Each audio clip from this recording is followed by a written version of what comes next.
Well, 4 Investigates recently examined the effects of cell phones on kids. There is a growing body of evidence showing they are causing real harm. And now there's a bill in our roundhouse to incentivize school districts to lock up those phones during class. But this goes beyond just trying to get the grades up. Cell phones and social media are increasingly contributing to teenage crime, whether it's through buying guns or recording fights. So tonight we're asking if schools can play a bigger role in potentially reforming juvenile justice.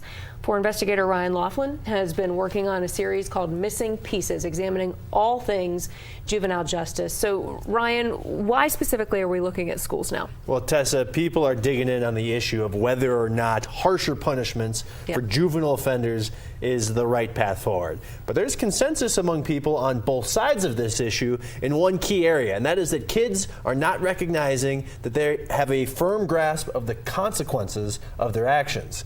But the question is, how do you teach them? That's why we're looking into schools, looking into what is working at changing behavior to try and prevent crime before it happens. The administrators at John Adams Middle School think they've found their missing pieces. Every choice you make has a consequence. Gail Mitchell-Henry is in charge of student discipline.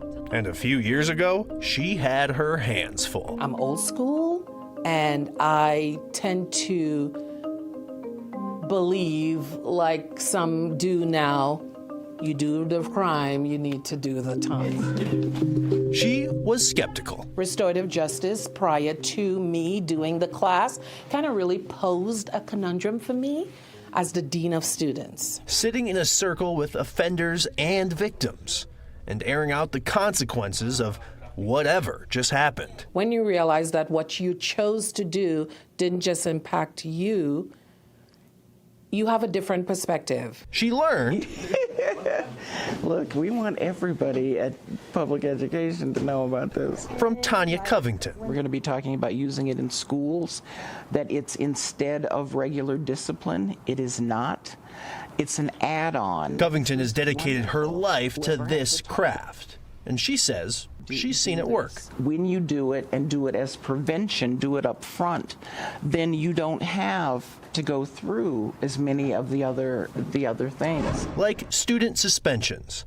Days lost to out-of-school suspensions are less than a third of what they were before changes at John Adams.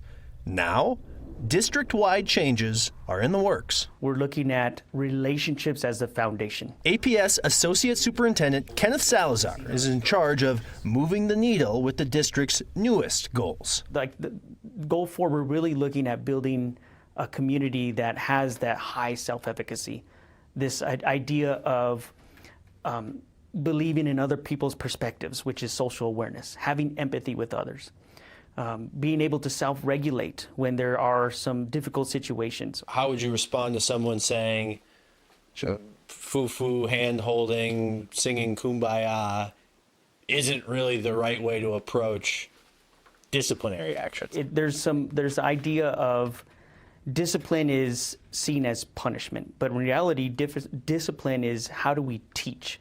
8 APS schools are getting restorative justice training, and they will test what works for them with the idea to roll out a plan to the rest of the district. I remember sitting down with former Superintendent Scott Elder. I just think we need to stick to a plan and stop flip-flopping. And, well, let's try something new. Let's try something. No, stick with it. For now, APS is sticking with their new plan. Gail Mitchell-Henry? I have now developed the art of just having those circles with those students whereby they come to see, hey, maybe it wasn't a good choice to do what I did, and give them those tools and suggestions as to how we can do differently. And John Adams Middle School think restorative justice fits. Ryan Laughlin, 4 Investigates. So if you want to learn more about APS's goal for, there's a wealth of stats and percentage. We've linked that to our story here. We've also have a lot of stories if you want to get into juvenile justice under our missing pieces page, as this topic is continually talked about.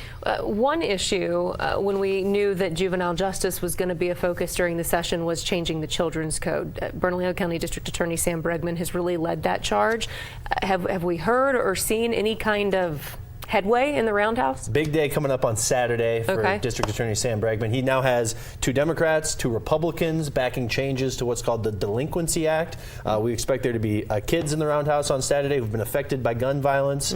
That'll be the big first test to see where this thing happens, where it goes this session. If people can't get on the same page, at least in the same chapter, would be a step forward. All right, Ryan, thank you.